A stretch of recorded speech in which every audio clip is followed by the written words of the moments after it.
In today's video, I will teach you how to reject photos in Lightroom. Let's get started.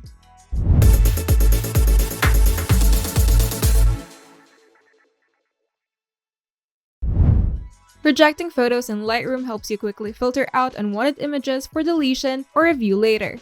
And here's how to do it. The first method is using the reject flag shortcut. To do this, open Lightroom and go to the library module or simply press G for grid view. Then click on a photo that you want to reject. Then press X on your keyboard to mark it as rejected. A black flag with an X will appear in the top left corner of the thumbnail. Now use the right arrow key to move to the next photo and repeat as needed.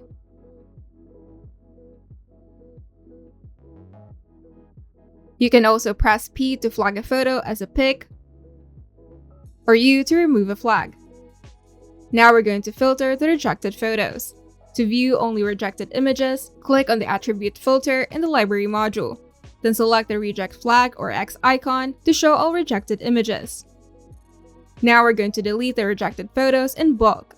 After rejecting multiple images, simply press Ctrl Backspace on Windows or Command Delete on Mac. And you can either choose Remove, which keeps files on your hard drive but removes them from Lightroom, or Delete from Disk, which permanently deletes the files. But be careful with Delete from Disk because this action cannot be undone. Now you can quickly reject unwanted photos and keep your Lightroom catalog organized. If you find this video helpful, make sure to leave a like and subscribe. And if you want to see more tutorials, turn on the notification bell to get notified whenever we upload new videos.